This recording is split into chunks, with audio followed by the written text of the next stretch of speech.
Se quiser saber para onde eu vou, para onde tenha sol, é para lá que eu vou.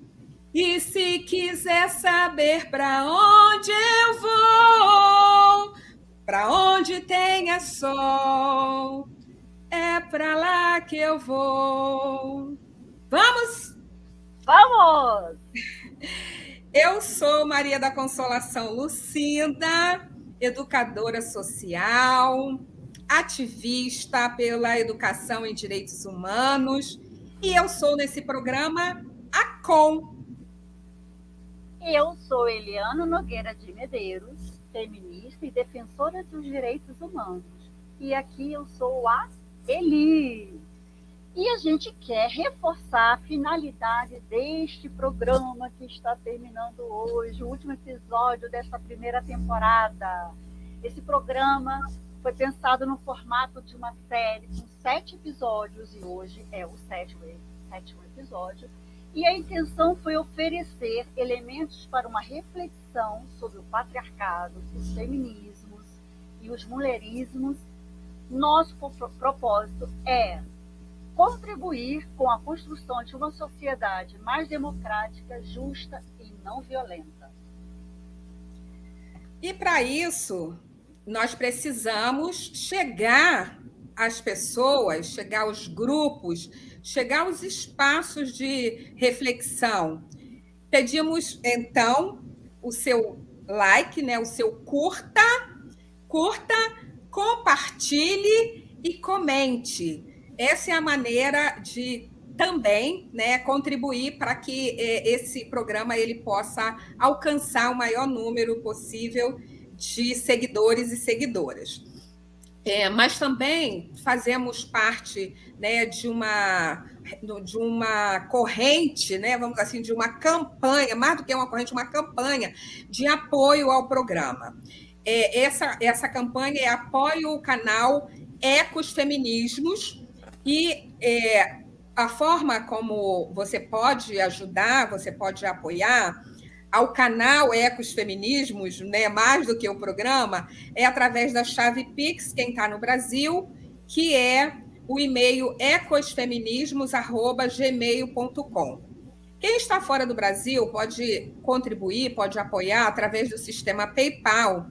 E o e-mail, a chave para o PayPal é civa2 @hotmail.com. civa2@gmail.com.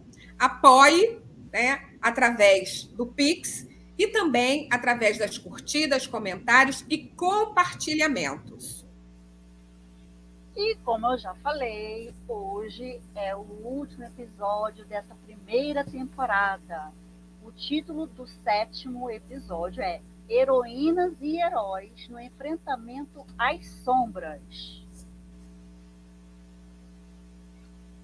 Nesses 6, né, episódios passados, nós tratamos de várias questões, né, temáticas relacionadas ao grande tema que é as sombras do patriarcado.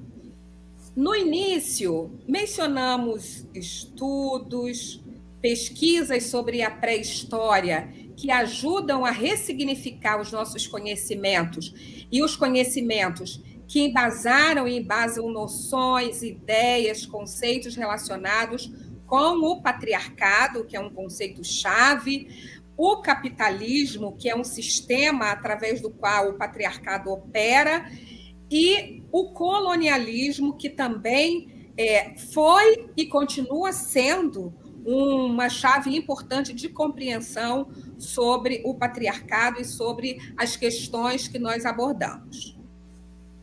Destacamos experiências que mostram os impactos do sistema patriarcal, criando desigualdades de oportunidades entre homens e mulheres, onde as hierarquias tinham outros sentidos. Também lembramos dos feminismos das diferenças. Vimos que estereótipos de gênero são construções culturais, construções sociais que serviram para criar dominações e explorações. A dominação masculina e a desvalorização da mulher impactaram os modos de cuidado do humano, da flora, da fauna e, consequentemente, do planeta. Como não bastasse o tal patriarcado, o colonialismo e o capitalismo promoveram e disseminaram o racismo contra homens e mulheres negros e homens e mulheres indígenas. Como negar que o patriarcado, o capitalismo e o colonialismo descaracterizam a diferença e promovem diversas formas de violência? Essa foi uma das discussões que nós fizemos, né, ao longo do nosso processo dos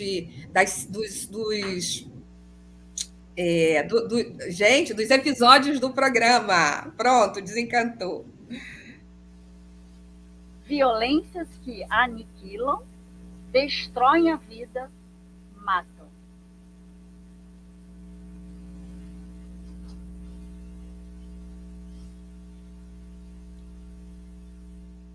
Essas violências, elas não tiram as nossas esperanças. A esperança está no fim do túnel. Acreditamos que a esperança está no fim do túnel e que surge dos enfrentamentos cotidianos em favor da vida. O direito à vida tem sido afirmado por mulheres e por homens cansados da masculinidade tóxica ou das masculinidades tóxicas. Por isso, o diálogo e a parceria são condições fundamentais para que o esperançar, naquele sentido que o Paulo Freire, né, nos sugere, nos aponta, possa ser uma ação mais do que uma espera, mais do que algo que aconteça, né, pela boa vontade, vamos dizer assim, sem que haja algum tipo de movimento, sem que haja qualquer tipo de mobilização. Construir esperança depende, portanto, dos humanos. O esperançar é um verbo, né, não é apenas um estado de espírito, é um verbo de ação. Descruzar os braços, né, Com? Sim. E por ser tóxico, estas masculinidades serem tóxicas, esse modelo de masculinidades adoece homens, mulheres e todo o planeta. A aposta que fizemos ao realizar essa série foi pela contribuição de mudanças desse modelo. Acreditamos, né, nessas mudanças e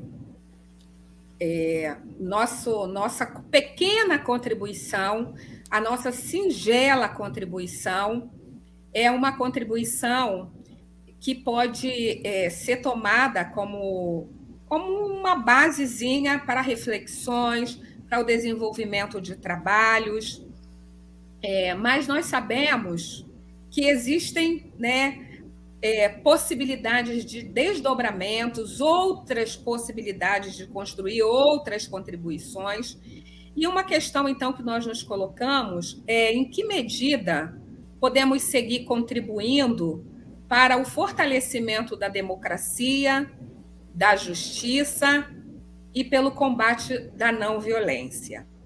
E, nesse momento, então, eu quero parar um instantinho, Eliana, não só para expressar, né, como seria possível esse fortalecimento da democracia, da justiça e o enfrentamento, né, à não violência, para lembrar, não é mais, né, uma memória dos nossos episódios passados, mas lembrar que, se queremos, como título do programa, como título do episódio de hoje, heroínas, né, heróis e heroínas, nós precisamos pensar que heróis, né, e que heroínas são esses do enfrentamento às sombras, né? Como que esses heróis e essas heroínas vão surgir? E vamos pensar que heróis e heroínas somos todos nós, mulheres, porque somos duas mulheres aqui hoje, nós até intencionamos, desejamos, trabalhamos para ter um herói, mas não conseguimos, o herói perdeu a capa no meio do caminho e voltou para buscar. E nós ficamos aqui como heroínas anônimas, nós somos heroínas anônimas. Assim como nós conhecemos uma série de outras heroínas anônimas que buscam contribuir para a construção, né, de processos democratizantes na nossa sociedade. E aí, pensando, vou pegar cada uma, né, dessas 3 ideias aqui, que estão referidas a essa reflexão sobre a contribuição, a nossa contribuição para o fortalecimento, pensando na chave da democracia. E eu vou pedir, Eliana, a sua ajuda para controlar o tempo, porque eu vou me perder com o tempo, tá? Então, eu vou tentar falar uns 3 minutinhos ou 4 minutinhos de cada um. Pensando na democracia. Nós acabamos de sair de um processo em que a democracia sofreu um abalo muito grande no nosso país, e vamos pensar que afirmar a democracia ou fortalecer a democracia depende de um Estado de direito que seja respeitado, um Estado de direito que seja, não vou dizer forte no sentido das suas ações, mas das suas instituições, que as instituições do Estado de direito elas possam ser eficientes, que elas possam ser eficazes. E uma das instituições que a gente percebeu a sua eficácia, a sua força, a sua importância, foi exatamente o processo eleitoral. Nós tivemos um processo eleitoral que praticamente começou quando o processo de 2018 acabou, porque com a vitória do bloco que entrou para o governo, né, federal, nós já sabíamos, nós que acreditamos no verdadeiro sentido do que é a democracia, sem querer radicalizar e pensar que é aquele modelo grego, né? Porque aquele modelo grego é um modelo também que serviu de inspiração, mas ele não era um modelo para esse tempo, porque os que eram chamados cidadãos naquele modelo e que viviam a democracia eram os proprietários, eram os homens. Então, as mulheres estavam fora, os escravos estavam fora. E mudou o tempo, mudaram os sujeitos, mudaram os atores, mas o que a gente viu, a maior proximidade que a gente pode estabelecer com aquele modelo, né, com o que nós acabamos de sair agora, através do processo eleitoral, que eu quero afirmar a importância do voto, do direito ao voto, do direito à participação, do direito à livre expressão, é que nós tivemos no governo uma série de medidas e de iniciativas que foram um verdadeiro desastre para a vida dos trabalhadores. Nós tivemos desregulamentação, nós tivemos uma série de problemas, e um problema mais sério ainda, uma vez que nós estamos falando das sombras do patriarcado, uma vez que nós estamos falando de como cotidianamente enfrentar essas sombras, os ataques que foram perpetrados e que foram perpetrados contra as mulheres e sofridos, portanto, pelas mulheres, seja no âmbito da política, seja no âmbito dos movimentos sociais, seja no âmbito dos direitos das mulheres. essa é uma continuidade, portanto, uma sombra desse patriarcado, que é um resíduo colonial, porque o colonialismo nós vimos e podemos continuar aprofundando, se necessário for. O colonialismo ele se estabeleceu configurando, né, situações, questões racistas, mas também sexistas, né? O colonialismo, a própria formação social, né, que vai acontecer no Brasil a partir do colonialismo, ela vai mostrar aí o impacto que causou nas comunidades indígenas, autóctones, né? Daqui, os que estavam aqui, os donos da terra, né? Brasilis. Depois vieram os degredados de Portugal, portanto, aqueles que Portugal não queriam lá, eles jogaram para cá para pagarem penas aqui, e, por fim, e que foi um fluxo contínuo, os escravizados que foram sequestrados, vendidos em África e trazidos para cá para trabalhar. Portanto, nós temos essa marca muito forte, essa é uma sombra que ainda paira sobre as instituições democráticas no Brasil. De que maneira? Através da estrutura de pensamento, através da ordem governamental, que ainda, né, muitas vezes, mantém, recria formas e modos que ajudam a perpetuar essas sombras. O pensamento que vigora, né, nos meios de comunicação, o pensamento que vigora nas escolas, né, os currículos escolares, as discussões que muitas vezes vão parar, né, no âmbito dos currículos escolares, e que os movimentos tentam, de toda maneira, pautar, tentam confrontar, e isso tudo em nome da democratização, em nome de construir um espaço para a diversidade, um espaço para a diferença, um espaço que valoriza e não um espaço que descaracteriza, um espaço que promove e não um espaço que aniquila. Portanto, essa é a dimensão do fortalecimento da democracia, né? Com relação, a gente falei da democracia, fica faltando a justiça.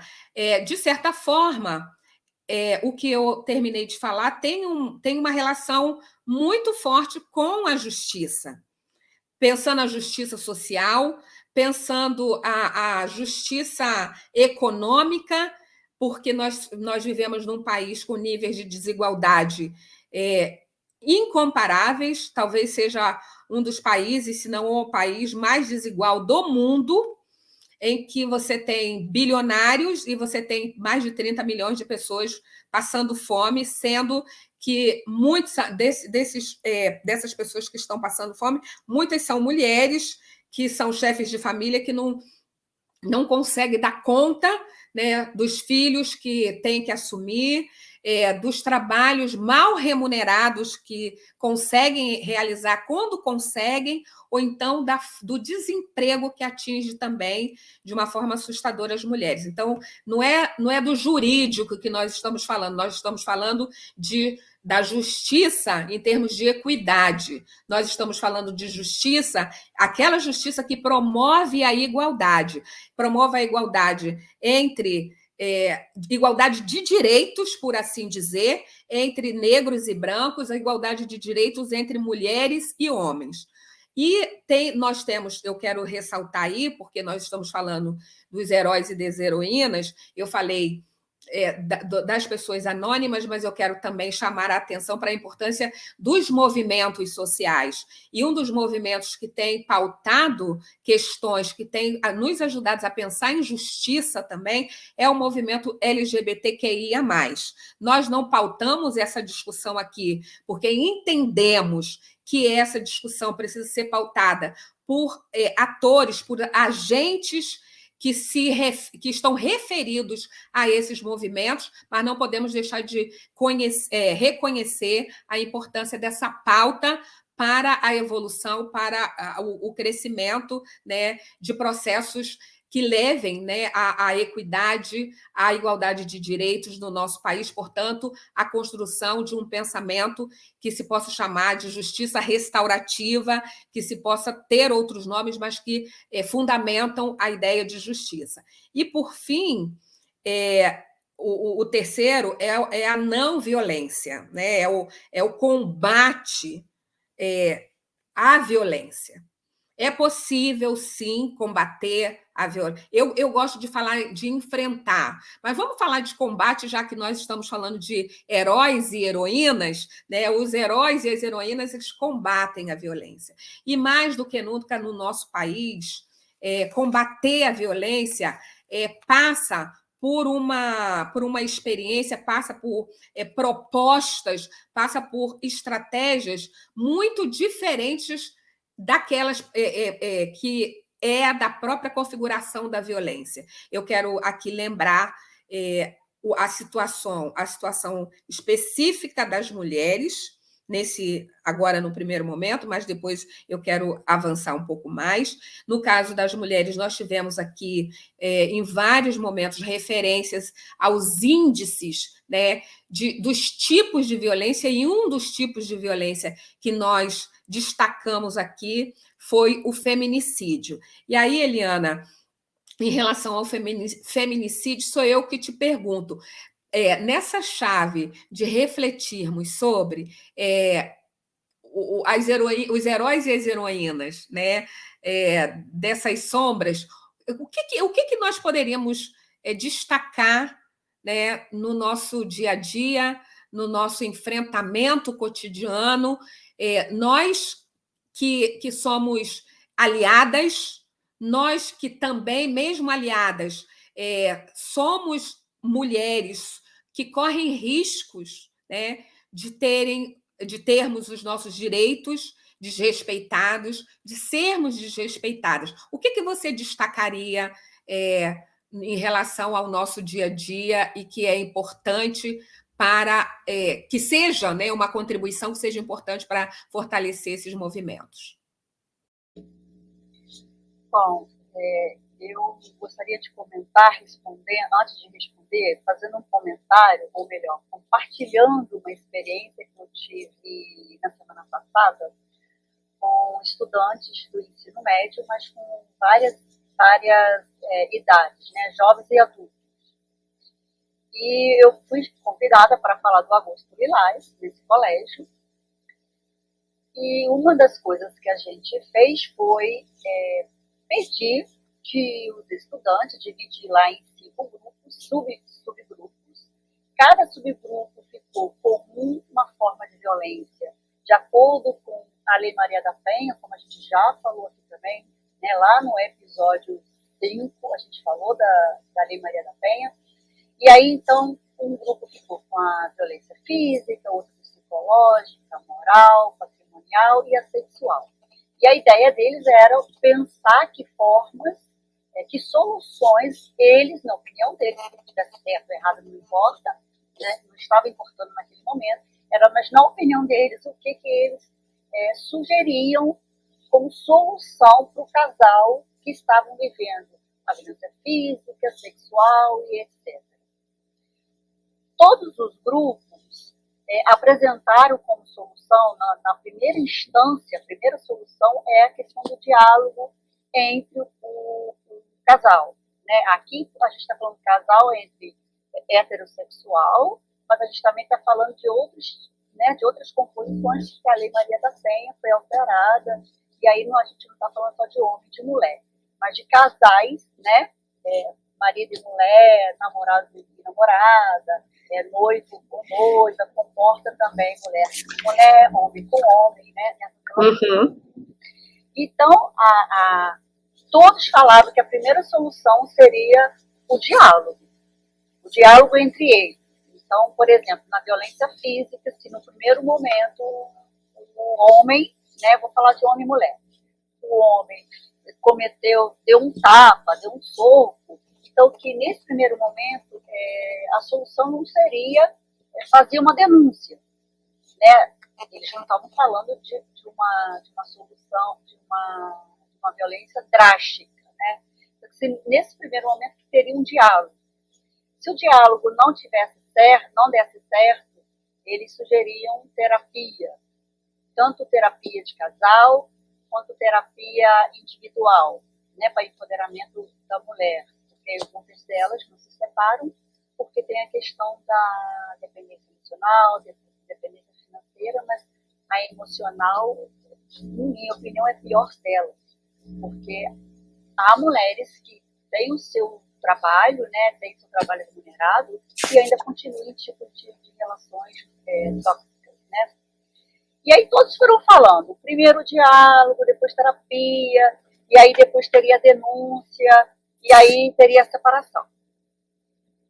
Mas o que mais me chamou a atenção, assim, eu fiquei um pouco, e eu não, na hora eu não soube o que falar, porque o meu papel era de ouvir naquele momento, foi que o subgrupo que ficou com a violência sexual, e aí eu acho que a questão que eles discutiram não era estupro entre marido e mulher. Eu acho que eles levaram mais para o âmbito mais aberto, sabe, geral. E aí a solução foi, não tem diálogo, não tem nada. É cadeira elétrica. Isso me chamou um pouco a atenção, porque aí aqui no Brasil a gente não tem isso. E para a gente vai contra os direitos humanos. E respondendo agora a sua pergunta, eu acredito que uma das coisas que a gente tem que fazer é o conhecimento, é a informação, é a formação, é a educação. Porque às vezes a gente mesmo que às vezes não tem um conhecimento, não tem uma informação, nem sabe o que é violência moral, não sabe o que é feminicídio. Às vezes a gente acha que o feminicídio só existe feminicídio íntimo, né? Como a gente viu no episódio 6, e feminicídio tem 13 tipos, né? De acordo com aquelas diretrizes nacionais. Então, acho que a primeira coisa é essa: informação, conhecimento e formação. Né? É a gente continuar fazendo esse trabalho individual e também coletivo de formação. E a segunda sugestão, o segundo ponto que eu destacaria é a vigilância constante, né? Da gente mesmo, da gente não perceber, da gente se perceber, opa, será que eu também nessa atitude eu não estou sendo machista com uma outra mulher? Será que neste momento eu também não estou sendo machista com o meu parceiro? Porque existem esses casos, né? Então seriam isso, essas duas, na verdade, 3 caminhos na minha opinião. Então, a primeira frente de trabalho é a formação, o trabalho de formação, de capacitação, de treinamento, de pesquisa individual, mas também do coletivo, de continuar levando essas informações sobre o patriarcado. Né? Uma vez, eu não sei se eu comentei durante essa série, uma vez uma estudante de ensino médio confundiu a palavra patriarcado com patrimônio. Eu perguntei, vocês já ouviram falar sobre patriarcado? É a mesma coisa que patrimônio? Então, vocês não sabem o que é patriarcado, não sabem o significado de feminismo, e a gente falou muito isso no segundo, enfim, muito não, porque não dá para a gente aprofundar muito, mas a gente comentou sobre a questão dos feminismos da diferença, e a gente falou de que feminismo não é antônimo de machismo, não é isso. Assim como, né, como você poderia também acrescentar, se for o caso, Quando a gente está falando de masculinidades tóxicas, a gente está falando de movimentos que estão contra esse movimento de mulheres e movimentos feministas, para que a gente tenha uma sociedade justa, democrática e de oportunidades entre homens e mulheres. Especialmente mulheres negras e mulheres pobres, porque a gente também deixou isso muito bem claro nessa série. Que as mulheres precisam de ser empoderadas ou fortalecidas, né, emancipadas, ainda mais as mulheres negras, né, de periferias, das comunidades, das favelas, ou da Amazônia, né, ribeirinhas, as indígenas, né, a gente fez questão durante a série de convidar as indígenas, a gente teve participação de, se eu não me engano, foram 3 ou 4, agora eu estou na dúvida, mas acho que foram 3 participações de mulheres indígenas para poder falar também, né, enquanto indígenas, quais são as lutas delas, quais são os desafios delas e do povo indígena de modo geral. A gente precisa fazer essa vigilância constante para a gente também não errar, mesmo a gente com conhecimento, informação, e a gente precisa também continuar esse trabalho de movimentos sociais, porque nós temos que honrar as mulheres que vieram antes de nós. E precisamos continuar esse trabalho, porque como já falou, os direitos humanos, eles podem retroceder. Nós podemos perder os direitos.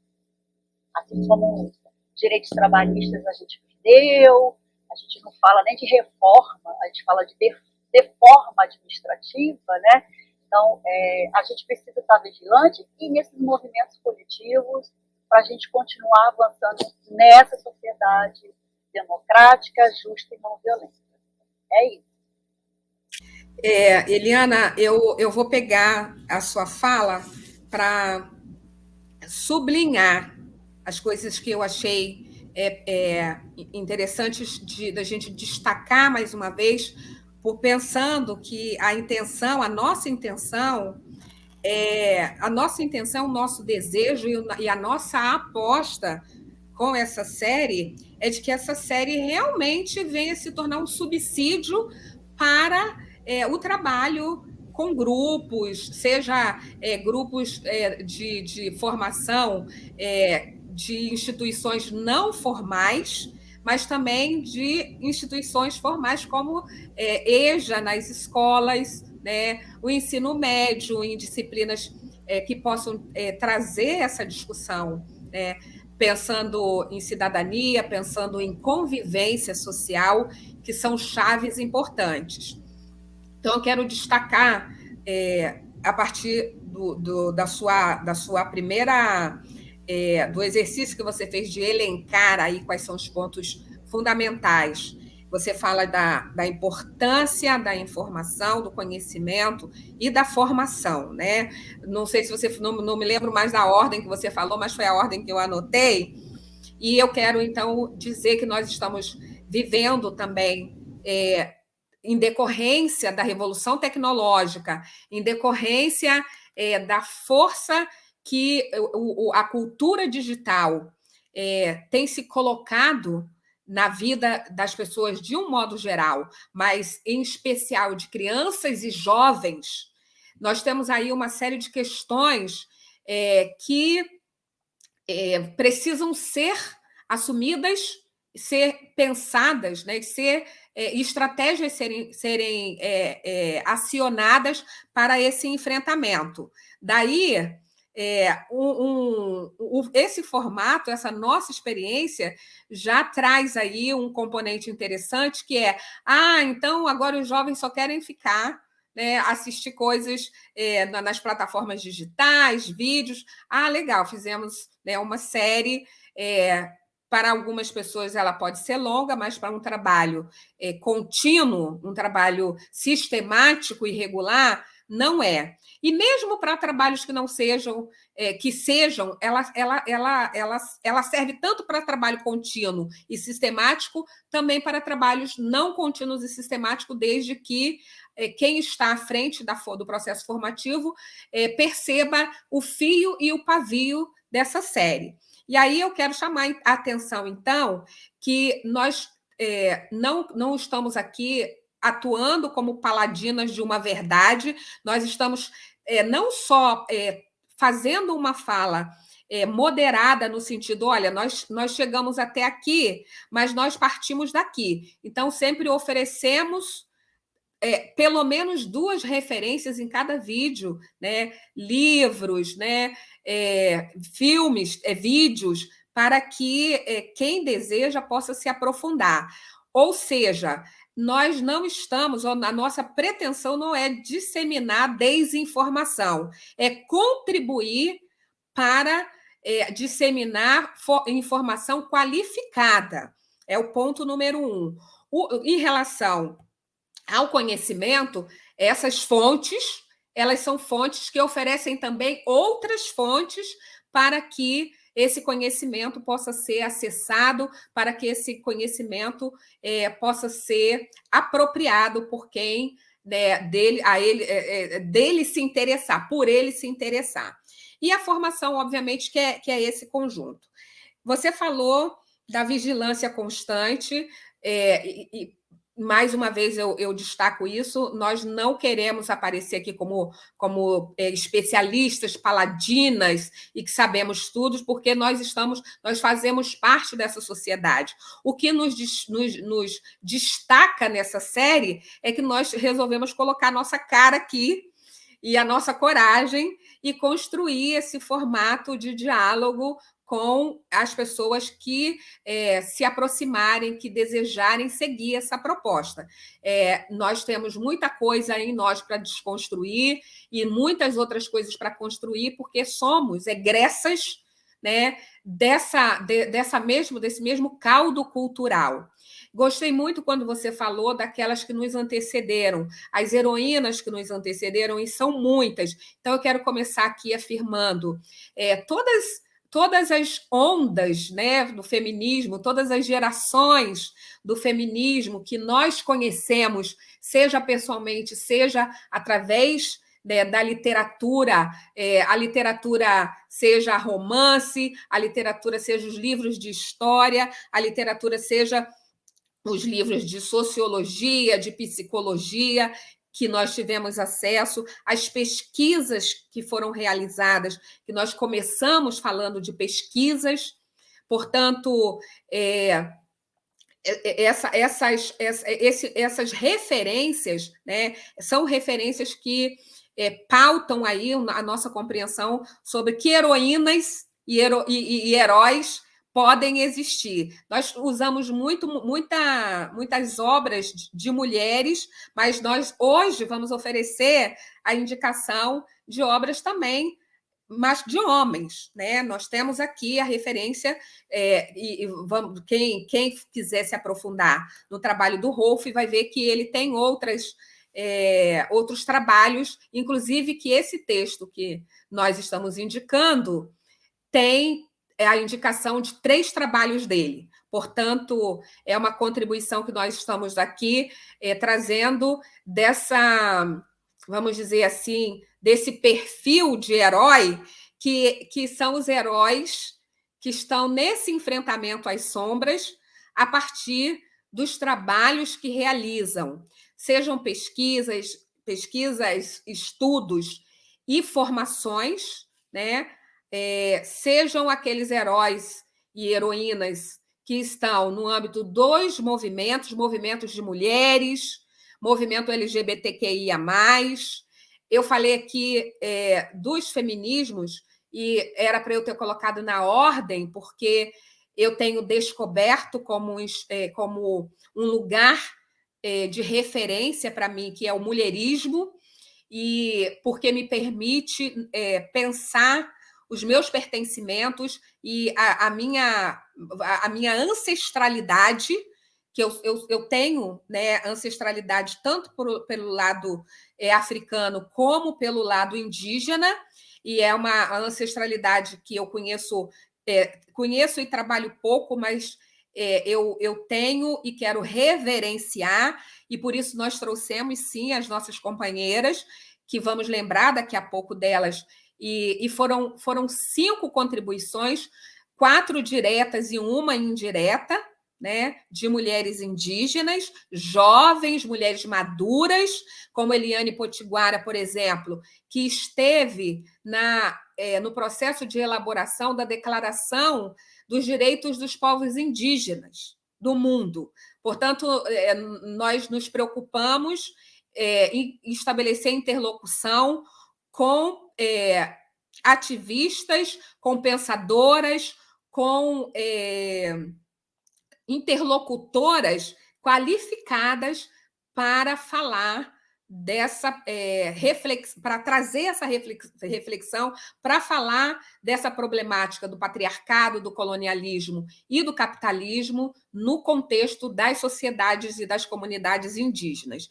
E o próximo destaque, Eliana, que eu quero fazer em relação à sua fala, e esse eu quero me deter um pouquinho mais, que implica no que nós duas somos comprometidas desde há muitos anos, né? Foi esse é o, vamos dizer, esse é o nó da nossa primeira conexão, que é a educação.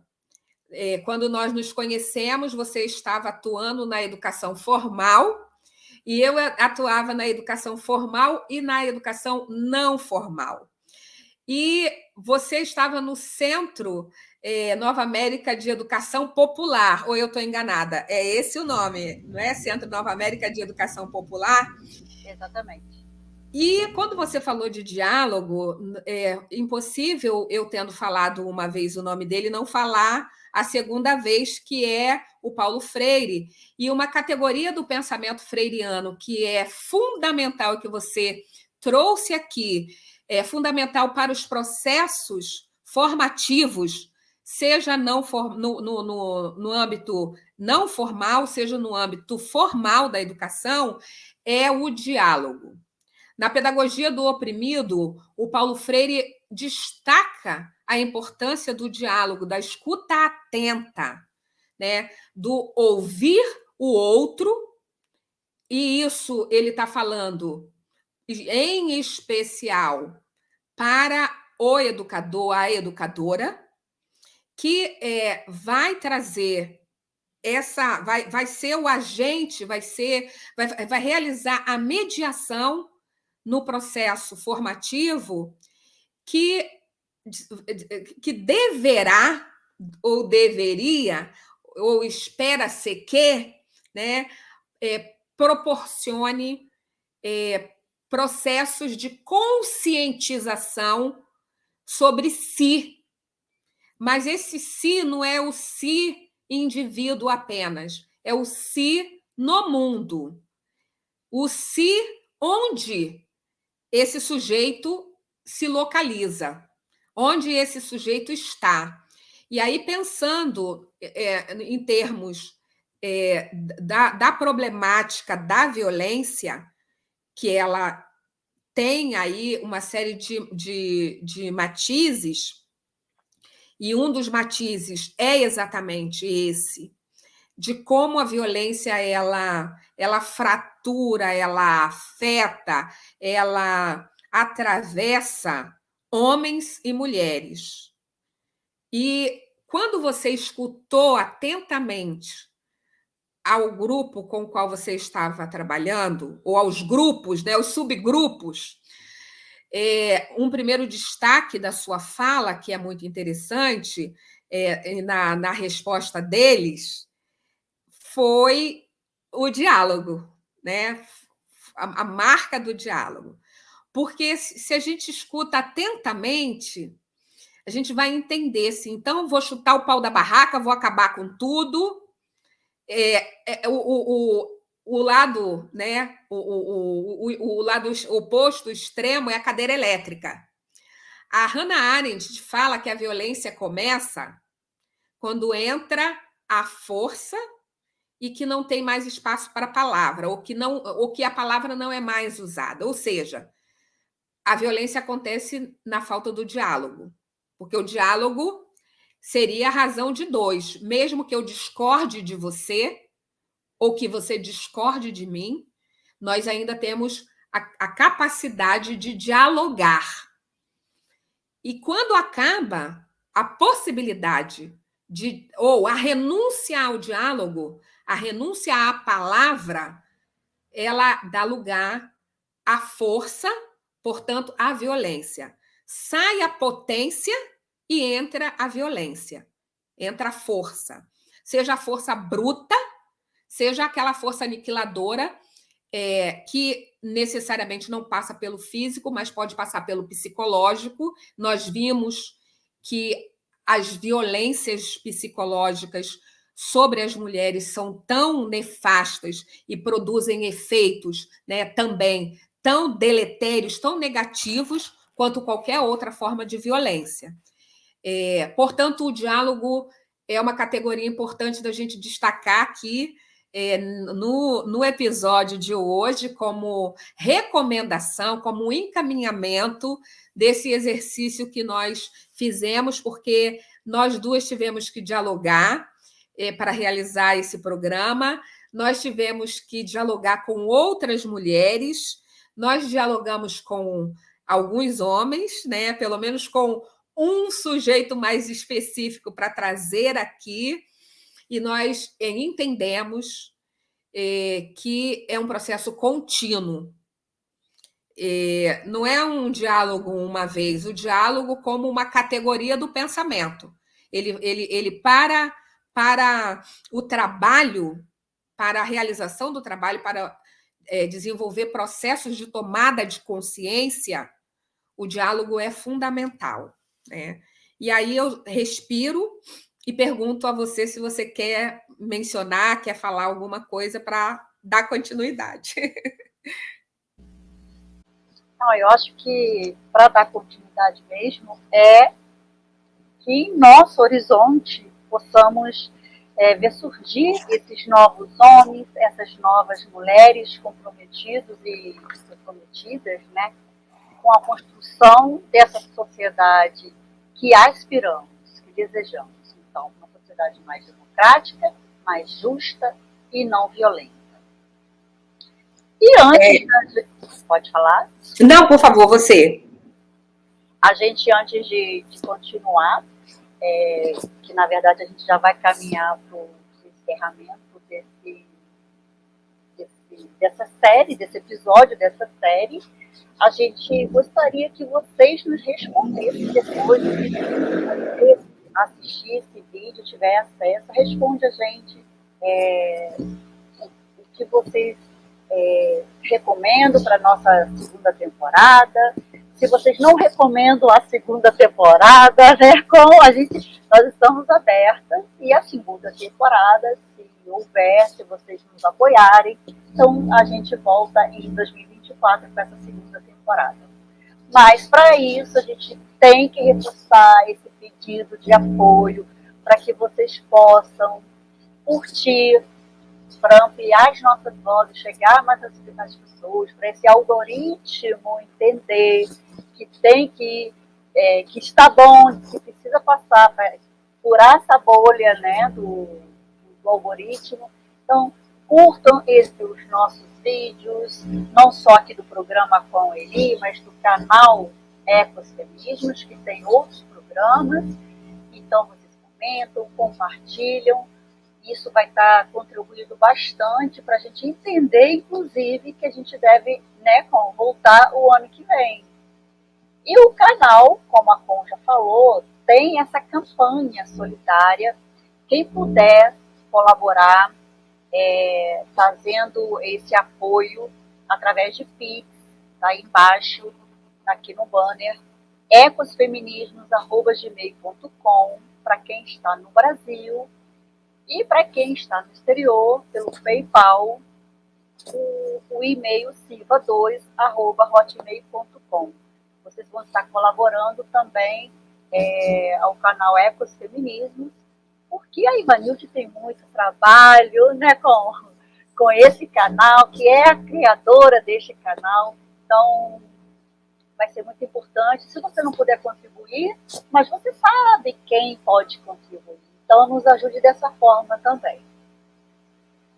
Bom, você quer sugerir mais alguma coisa? Está fechado. Perdão, eu penso que você já trouxe muitas coisas, mas eu quero só destacar, né, que,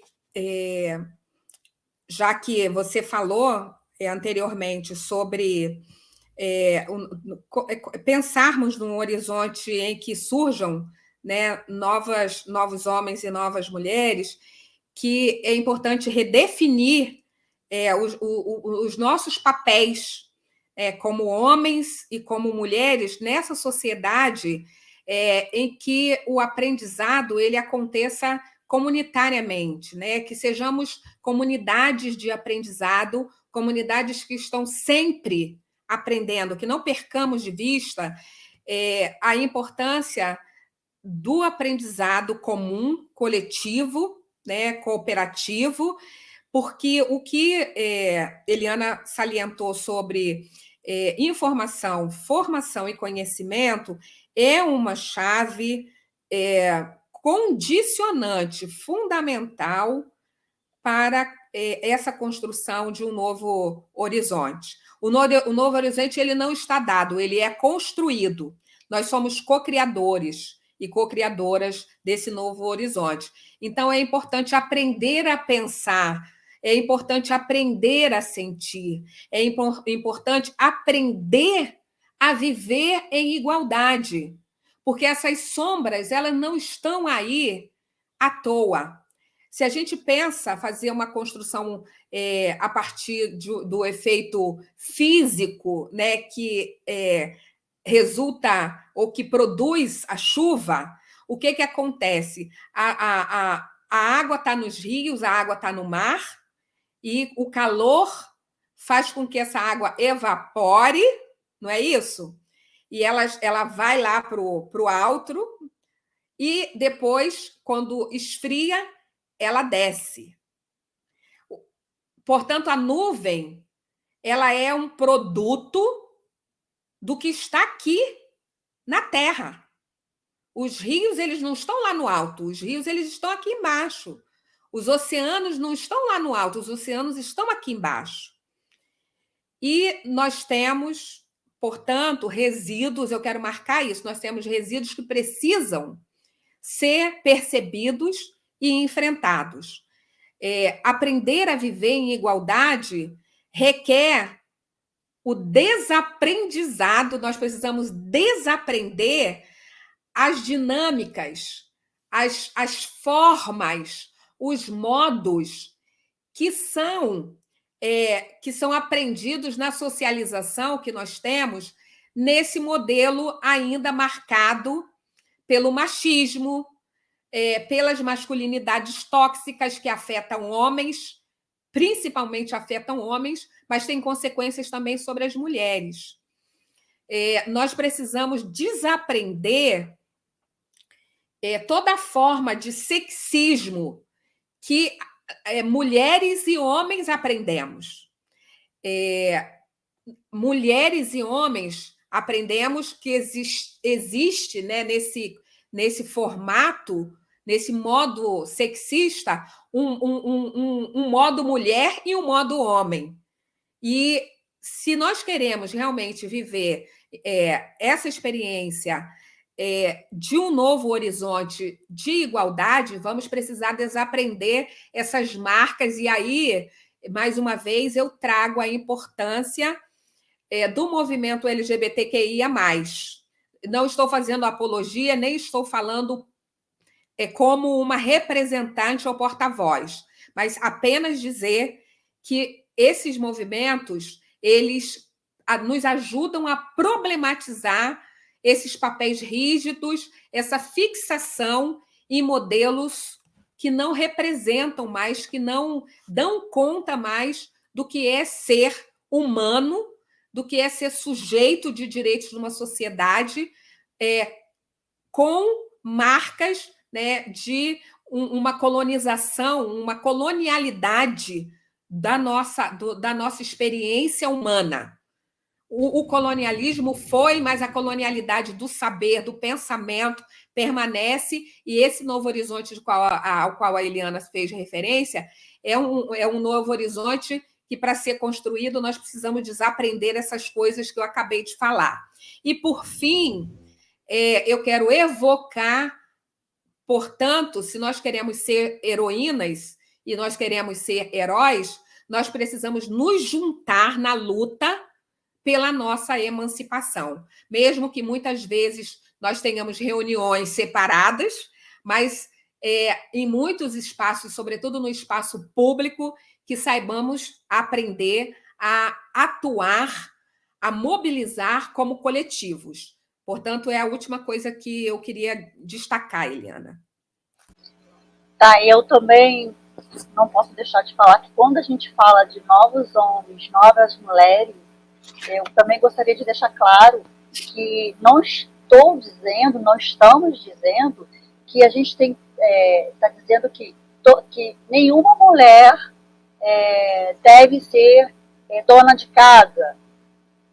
Nós não estamos falando isso, né? Nós estamos falando que as mulheres que não trabalham no mercado de trabalho, né, que não estão no mercado de trabalho, que estão cuidando da casa, dos filhos, do marido e etc. e tal, e que não são remuneradas, a gente falou isso no terceiro episódio, a Pom falou muito sobre isso.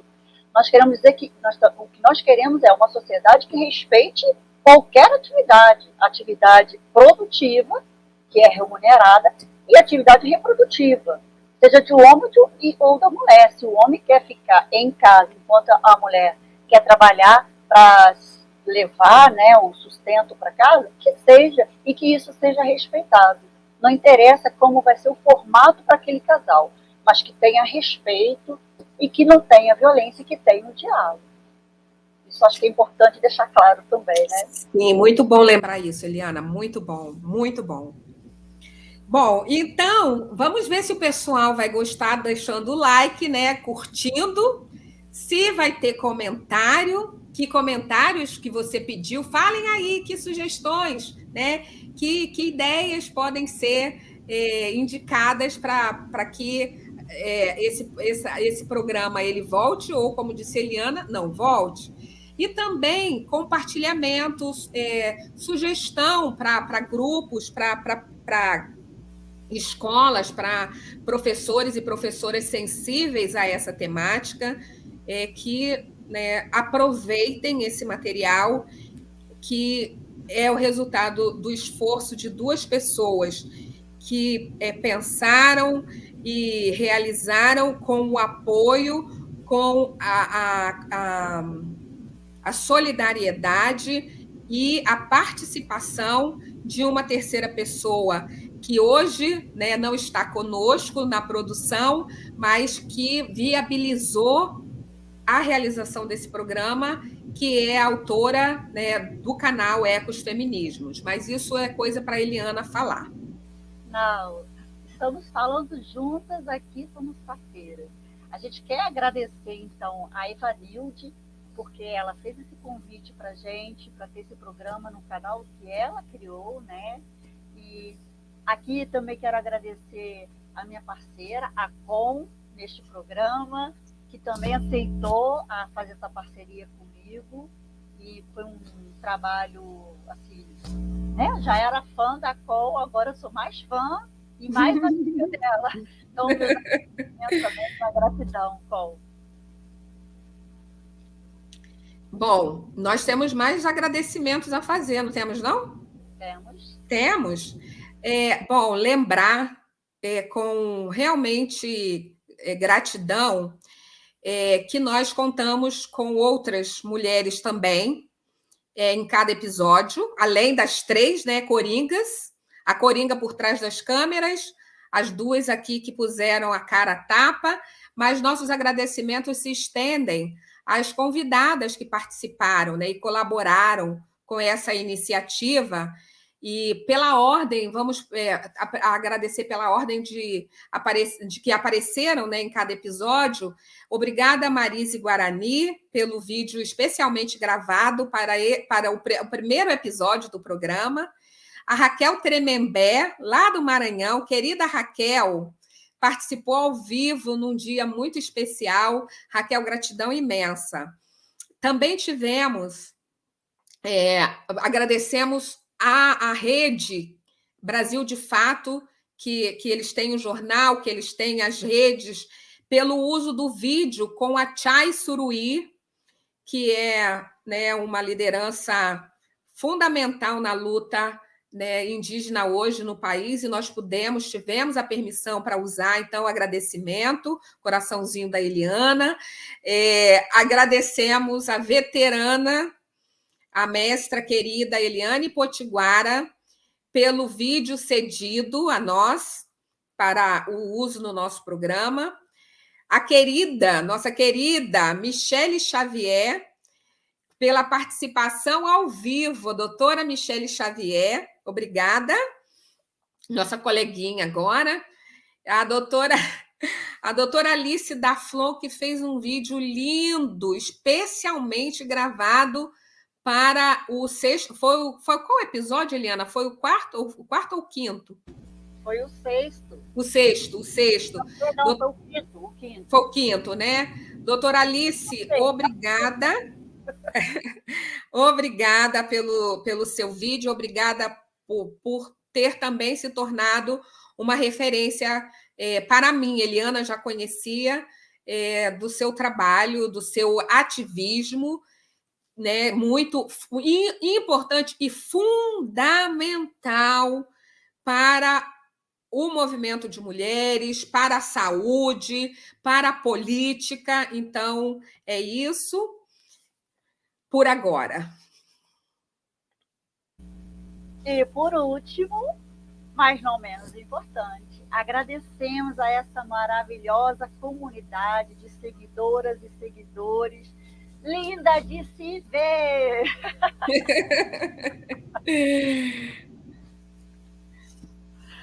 A gente se encontra na segunda temporada, se vocês quiserem. A gente vai se encontrar em algum momento, e enquanto isso, e se quiser saber para onde eu vou, para onde tenha sol, é para lá que eu vou. E se quiser saber para onde eu vou, para onde tenha sol, é para lá que eu vou. Vamos, Eliana? Vamos! Tchau, gente! Obrigada!